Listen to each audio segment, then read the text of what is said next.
All right. Hey everyone, welcome to Speaking to the Universe. I'm Dan Troxell and I'm here with Bob Tremmel, educator, poet, fisherman, beer appreciator, and sensei. Welcome. Well, welcome. Thank you. Okay. Welcome to my downstairs. All right, so let's get serious. What would Kosho say? What would he say about what? I don't know. Well, I think Kosho would say that right now there are a lot of human beings who are acting kind of stupid, and it might be better if we had more toads in charge of things. And just to clarify, Kosho is a toad, right? He is a toad. In fact, the name of the collection of poems about Kosho is titled "The Records of Kosho the Toad." So we can make that clear right from the beginning. We're talking about a toad here, not a nice fuzzy green frog or anything like that, but a toad. Something to give you awards? In all his beauty and splendor. Okay, so do you have a poem that you'd like to read from that collection? Because I'd like to hear something. Well, I do. Yeah, well, I pulled this one out. There are quite a few poems in this collection where Kosho either skirts the edge of or practices religion of various kinds, mainly Christianity and Zen, which are the two spiritual practices I have the most experience with. No coincidence. So this is one of those. It's in the it's set in a Christian setting, and the title is Hearing. Kosho the toad sits in the church trying to hear the priest talk. Even though his mouth moves and his hands make meaningful gestures in the air, no sound seems to be coming forth. Kosho thinks this must be the result of some strange quirk of toad evolution. All the people sitting around him seem to be hearing something, and every once in a while, even the small child eating Cheerios and coloring dinosaurs pauses and pays attention. The mass servers sit in deep attention, wearing white cassocks with wooden crosses dangling from leather cords. Jesus hangs on his wooden cross, but neither he nor Kosho can hear one blessed word. Nice. Well, you're welcome. So tell me the backstory to that poem. Well, I suppose one way of approaching it would be to talk about the history of religion, but you don't have time for that. That might get too involved. Yeah.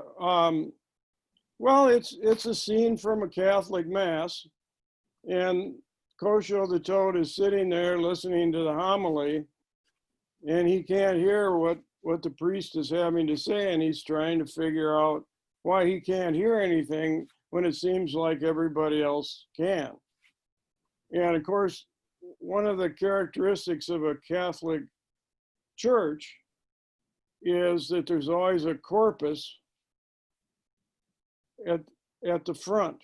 In other words, a crucified Jesus prominently displayed at the front of the church. So, that's that's a big presence. So I guess this poem and Kosho's perception of what's going on, is aware of that presence and is trying to make sense of it in the context of his Kosho's experience. And one thing that I heard was the maybe not the conflict, but the play of Catholicism and Buddhism in that, because and it may be because I know some of the other Kosho poems that Kosho is a Buddhist, is he not? Sure. And you're a Buddhist. I am, yeah. But I also practice Christianity too. One of the things a lot of people aren't aware of is that there's a real unity between Christian practice and Zen practice, in the form of Christian contemplative prayer. Christian contemplative prayer is a lot like Zen meditation. And the person who made that clear back in the 60s was Thomas Merton. Merton was a Cistercian monk, Catholic priest, and he became interested in recovering Christian contemplative prayer from deep in Christian history,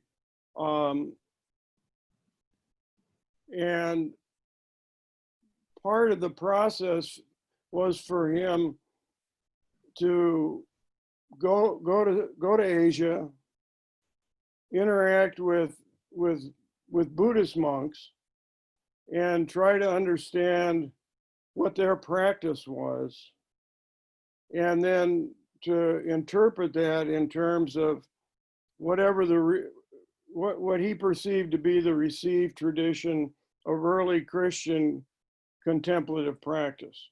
And what I think that's distilled down to in a practical sense is what the Catholic monastic orders called centering prayer. I have a cousin who's a Benedictine monk, and I've talked to him about his practice, and he talks about centering prayer. And if you look at Thomas Keating's work on contemplative practice, when he describes centering prayer, the description is very similar to the sorts of descriptions you read about Zen meditation, which we call Zazen, Z-A-Z-E-N. So, there's certainly different traditions.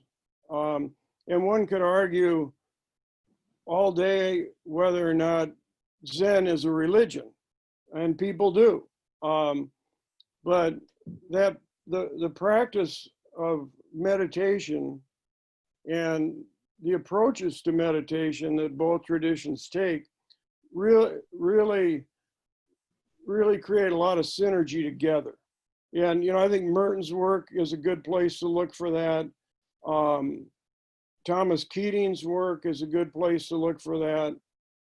And Thich Nhat Hanh, the Vietnamese Zen master, has a great affinity for Christian practice.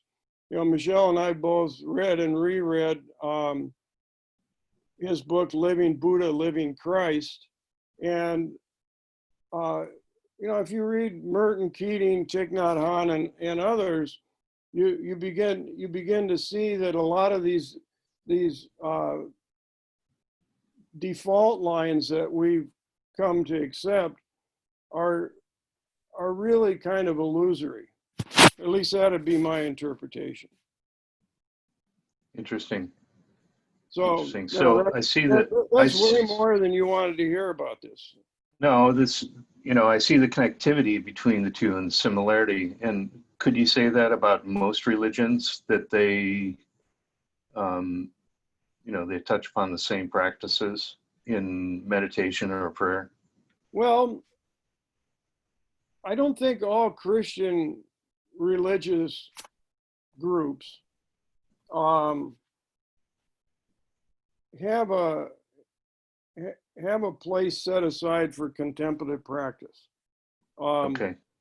The Catholic monastic practice and contemplative prayer works is I'd say an important part of that tradition. And you can trace the origins of that back to the 2nd, 3rd century and the desert monks in Egypt. Um, not all the Protestant religions, sticking with Christianity, have picked up contemplative practice. Some have more than others. There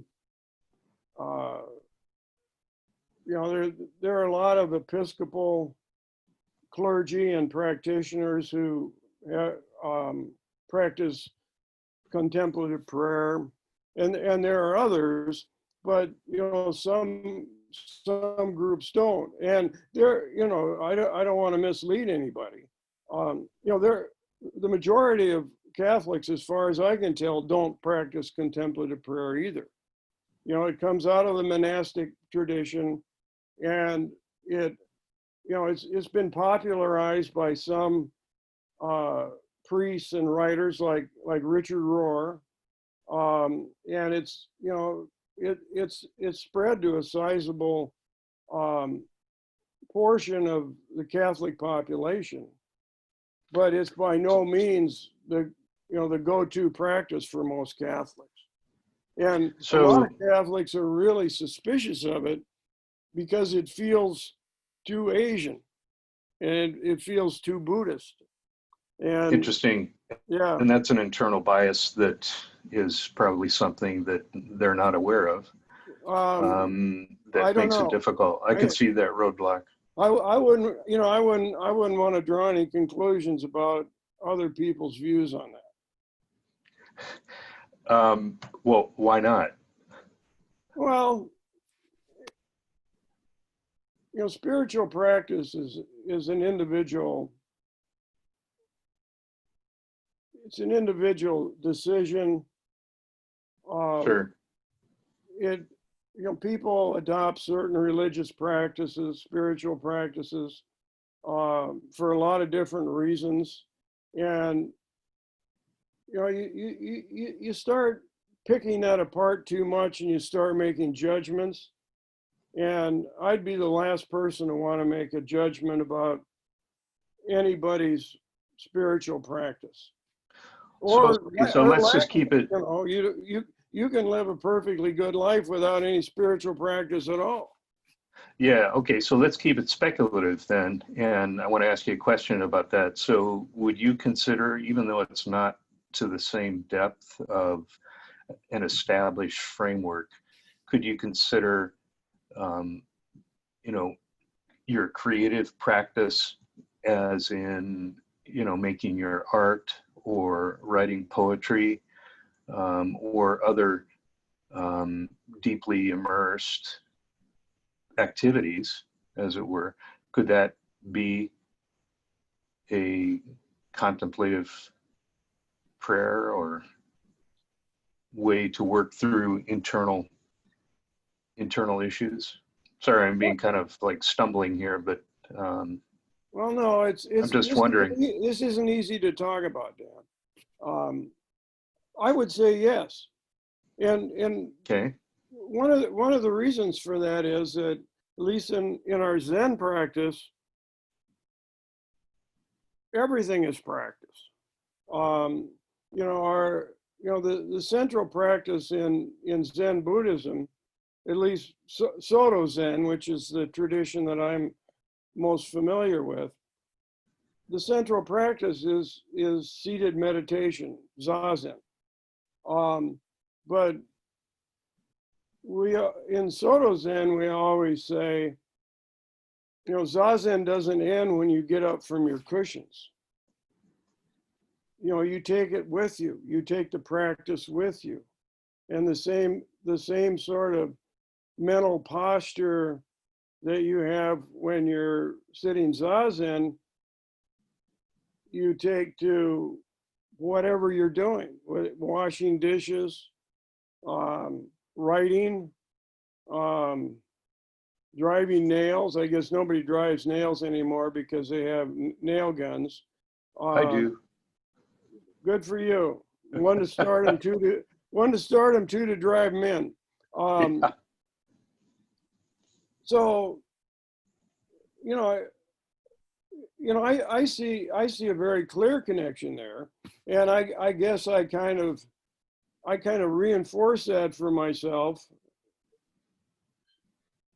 You know, by way of the sort of form that my writing practice has taken. You know, when I go into this study in the morning, which isn't as early as it was when I was teaching, but you know, that's the first thing I do after I meditate and then have breakfast. I go into the study, and right now I'm reading every morning a passage from the Book of Serenity, which is a collection of Zen koans from China, which makes them Chan koans, Chan. That was a Chinese term for what in Japan became Zen. I read a passage out of the Bible, and you know, I read at least one poem. Right now, I'm reading Merwin's last book of poems, Garden Time. You know, he died here just about a year ago, and I kind of renewed my interest in Merwin. I went back and read The Lice,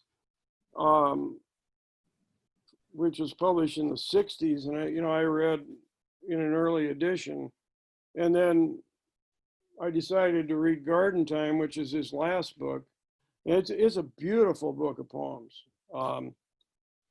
You know, let me put in a plug for it. They're just wonderful, wonderful poems written in a voice that's, you know, very settled, very much in the world, and very open,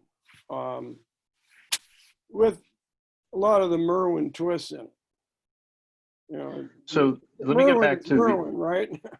so let me get back to the practice itself. So Okay. the practice. So I've always felt that art is a language, an internal language, and making the analogy to the meditation, you know, practicing that art is it about speaking that language out to the world, or is it about quieting the language Yeah, to say let that the again. creativity is the practice of art or a practice of poetry, you know, for your Well, someone context? questioned whether my poetry has anything to do with art, but moving along. Well, they do in my mind, so we're Okay, good there. you're very charitable. And so the question is about the internal dialogue. You know, I said language earlier, but really what I mean is dialogue. Is it about keeping that dialogue going? Because I know meditation is about actually keeping it quiet, isn't it? So is practice of art or practice of poetry, is it about quieting the mind and letting all the rest of that take over, or is it about focusing? Well, there are so many, and you know this. Yeah. There are so many different aspects to an art practice or a writing practice, and there are so many different kinds of work you do in the context of your writing or artistic practice that it's hard I have a hard time pigeonholing it to, one sort of mental posture. Um, it's one thing to draft a new piece, for example, and it's another thing to revise a piece. Um, you know, I compose by hand, so it's another thing then for me to, key my writing, into computer files. Um, and right now I'm getting a new book ready for the end of the year, and I'm going back through that manuscript, and that's a completely different kind of job, at least in my experience, than say drafting a new poem or revising a poem that's somewhere in process.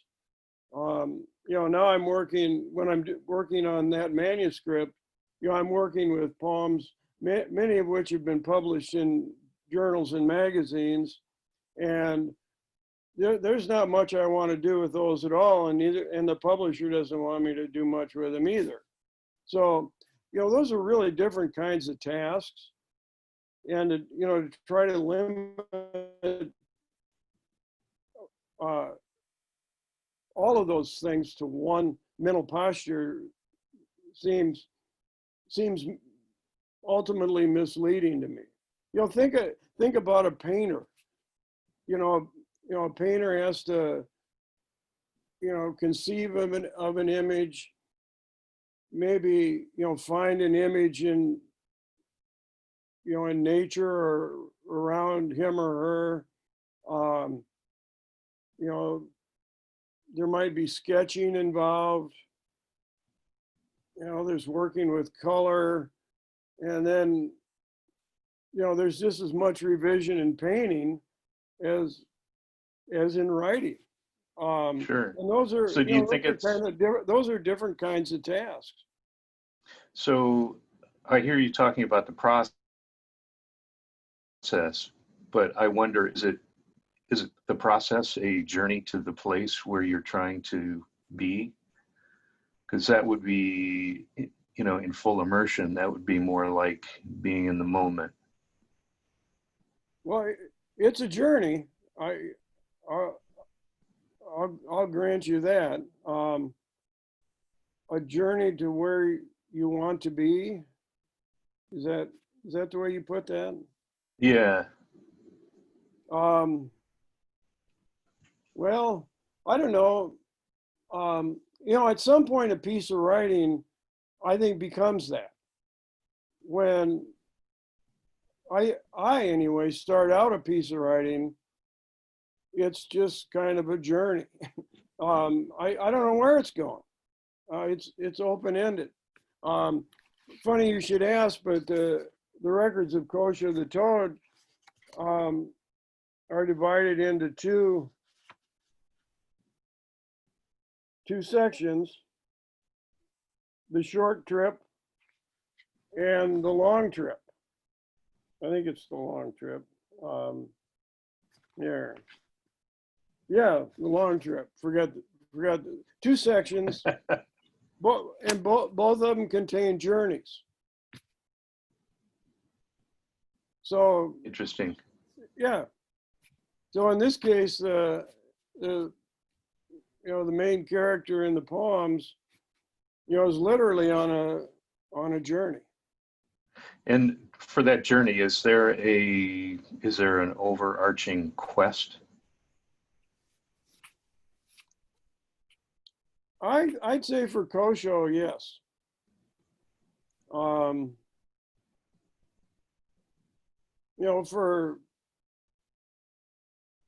don't know, for me as a writer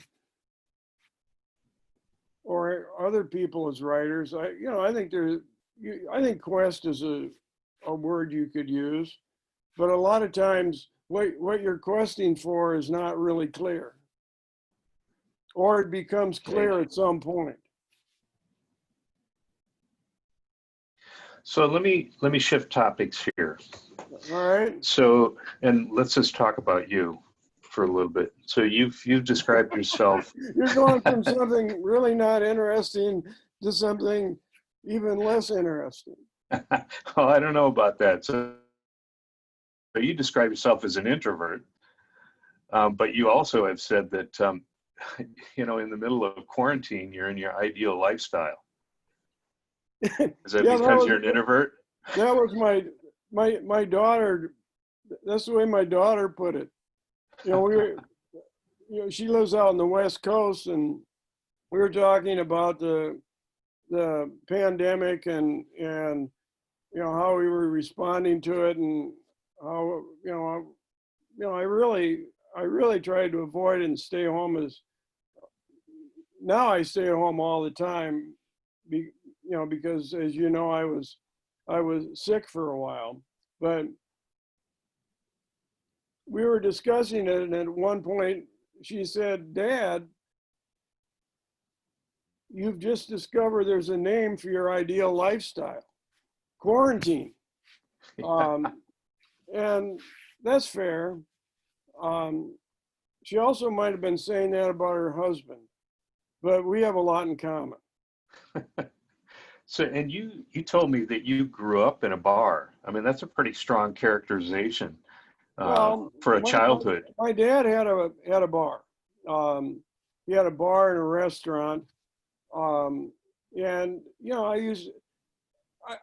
growing up in a bar is an exaggeration, I guess. Although Yeah. sometimes it felt that way. I spend time there, and I started back in those days. The bar was a separate unit from the restaurant, although we served food in the bar, and you could get a drink in the restaurant. Very few people did that, but a lot of people who came in the bar got food. But anyway, in seventh grade, I started working in the restaurant. So I was around the bar a lot. And, when we'd have snow days, he would recruit me to shovel out the parking lot of the bar. And then I'd go in, and I'd be done about the time working people would start coming in, and they have a beer and eat a hot beef sandwich, and I used to eat something, and I got used to being around that environment. And the people used to kid me a lot, and try to lead me on, and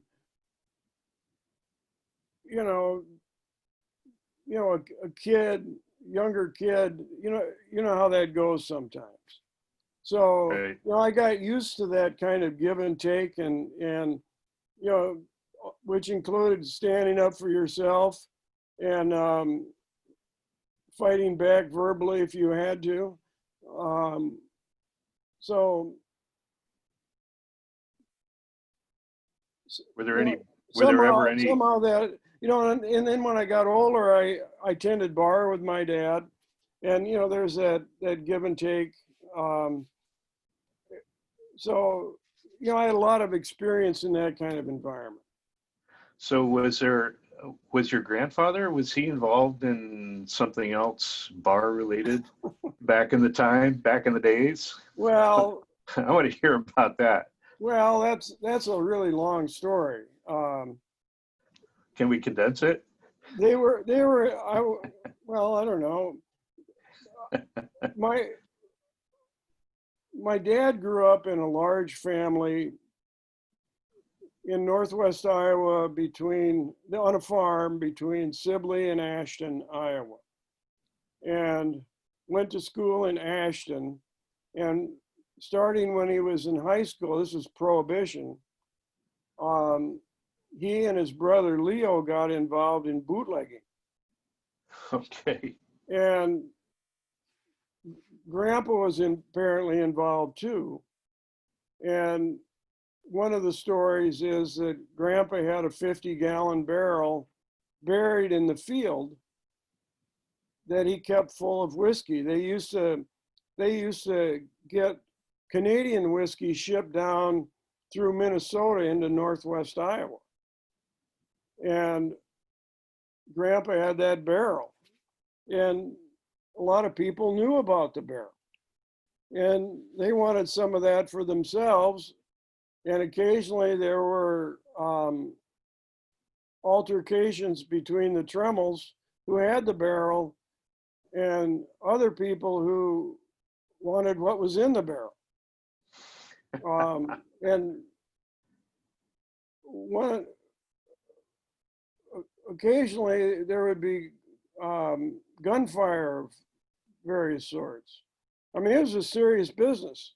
Oh yeah. There was a lot of money buried in that field. And you know, my dad was still in high school when he started working with his brother Leo. And you know, before school he'd sell whiskey. And you know, he talked about sometimes going to school with his huge wad of cash in his pocket. That's really funny. You know, I guess I feel lucky because my daughter used to sell bubble gum at school, and she'd get in trouble for that. I mean, things could have been a lot worse. Could have been a lot worse. Well, you know, when Prohibition ended and they went to the Iowa State liquor store system, the very first state liquor store in Iowa was what became Ingersoll Liquor. Only it was across the street where the Walgreens is now. Oh, you know, Ingersoll Liquor at some point moved across the street, and then they built the Walgreens. But when they opened that first liquor store, and they were numbered, that one was number 1. And my dad used to refer to it as Old Number 1.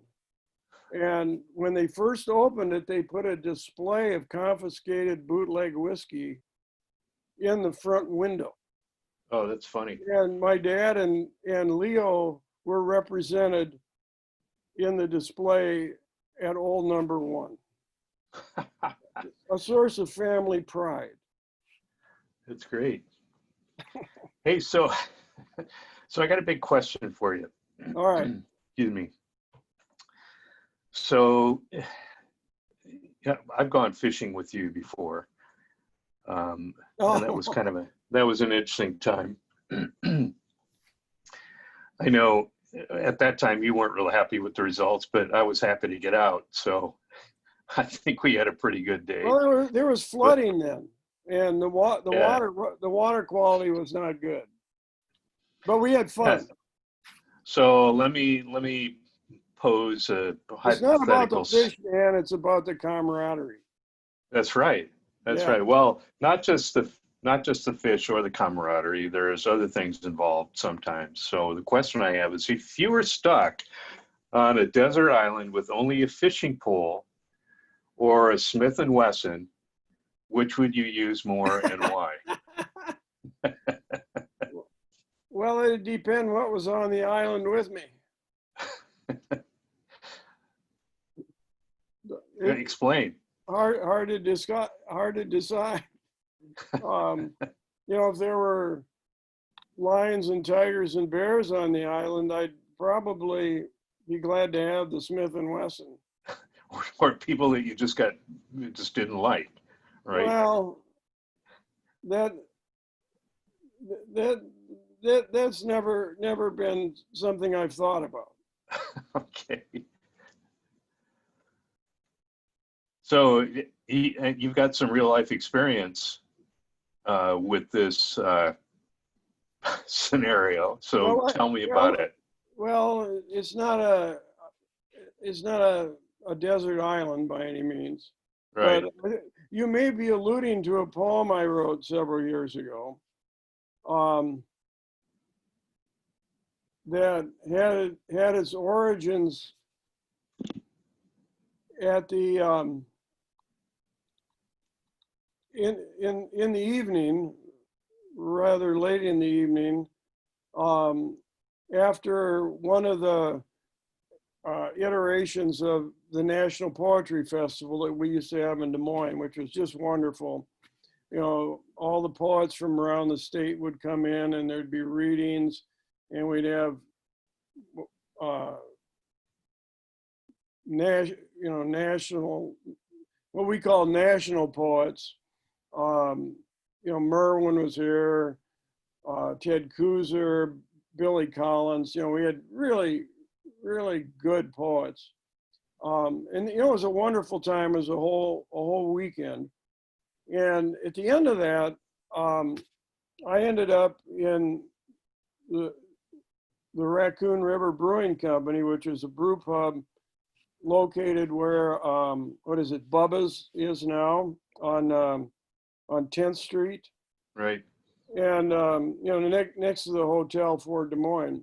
And I ended up there with Jim McKean, who's an Iowa City poet, and Robert Schultz, who had been at Luther in Decorah and had taken a job. I haven't kept up with Robert for a long time, but at that time he'd just taken a job in Virginia. And we were talking about fishing, and it was mainly Jim and Robert talking about fishing. They're both fly fishermen.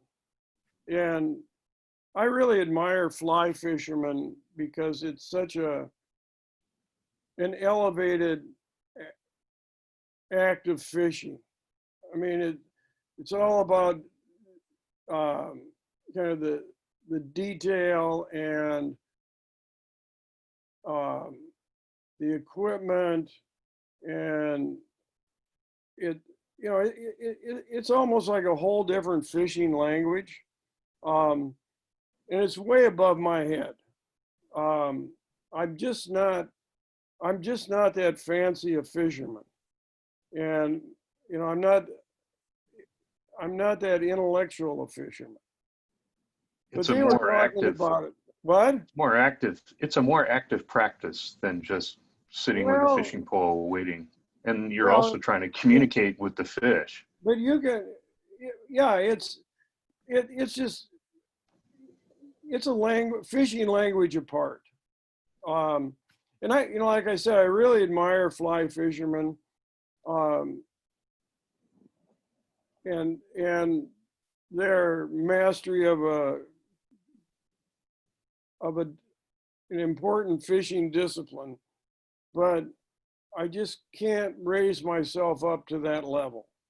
So I listened to a lot of these stories, and at some point I got kind of tired of it.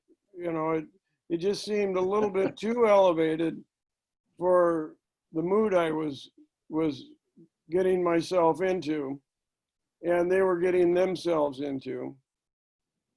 So I decided to tell a fishing story. So I told a story about fishing in a farm pond in the back country of Kansas. That was, in a lot of ways, the complete opposite of fly fishing. I mean, this was in a dark, deep pond that was in this area that looked like an old sand pit, and it was all grown up with trees. It was full of snakes and snapping turtles, but it had really big fish in it. And it was hard to find, it was hard to get to, and it was hard to fish because there was so much deadfall timber in the water. You had to figure out a way of getting at the fish. And one of the complications was there were these huge snapping turtles down in there. So the only way to get in there, we had to get in the water and wade out as far as we could against the deadfall timber, and then cast over it to hook fish, and then somehow get them back in over the timber. And then we wore waders on, or we wore stringers for the fish attached to our waders. And those stringers with fish really attracted the snapping turtles. And you Yeah. do not want a snapping turtle nosing around your waist, trying to eat a fish and maybe take a bite out of some important part of yourself. So the solution we came up with, I guess the solution is in the poem that we're working up to. Anyway, I told this story, and after, at the end of the evening, after we were getting up to go home, Robert Schultz took me aside and he told me, you should really write a poem about that story, and you should title it Fishing with Sidearms. So you're going to read that poem, right? I guess so. Let's hear it. And it's dedicated to Robert Schultz. Fishing with Sidearms. I guess it addresses Robert Schultz too. As you observed right away, it was not the most elegant method, but it was the only way we could figure out, short of dynamite, to get at the dinner plate sized bluegills we knew were there beneath the vertical banks and fallen trees of that farm pond deep in the Kansas timber.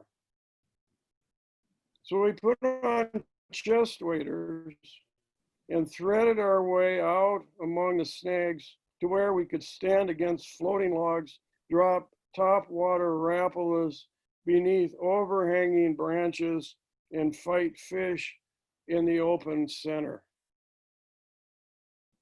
As evening deepened, snapping turtles with sharp alligator heads, ancient dinosaur bones, and eyes like county supervisors started popping up for a look. Then submerging, moving in toward the twisting, shining stringers of fish dangling and swimming from our belts. We carried pistols in holsters hooked on our suspenders, and when heavy shapes stirred the dark, menacing water, we fired, the slugs skipping like flat rocks across the surface, sliding off shells and stones and whining into the distance and setting sun, which also was slowly beginning to take notice and move in as we kept casting and firing, setting hooks, reloading, and reeling in. So two things. One is no turtles were harmed in this experience. Never. I don't know if we might have glanced one off a shell, but there were no casualties that took place except the fish. The other, I just thought of this. My former colleague at Iowa State, Neil Nakadati, who's also a poet, heard this poem, and he said, you should have titled it Blast and Cast. Which That's good. is just as good, probably. And it sounds like great mayhem. It was mayhem, yeah. But again, no turtles were injured in the process. Well, thanks, Bob. I appreciate the thoughtful discourse and the poetry and the deep discussion on meditation and contemplative thought. So I've been speaking with Bob Tremmell today. Thanks, Bob. Well, thank you, Dan. You have yourself a good day and stay safe. Great. So you can check out more of these discussions on my YouTube channel, Speaking to the Universe. Please subscribe, where there's a lot of really interesting people, Bob being one of them, who talk with me about film, literature, philosophy, spirituality, beer, lots of beer, poetry, photography, music, and whatnot. Thanks a lot. Take care.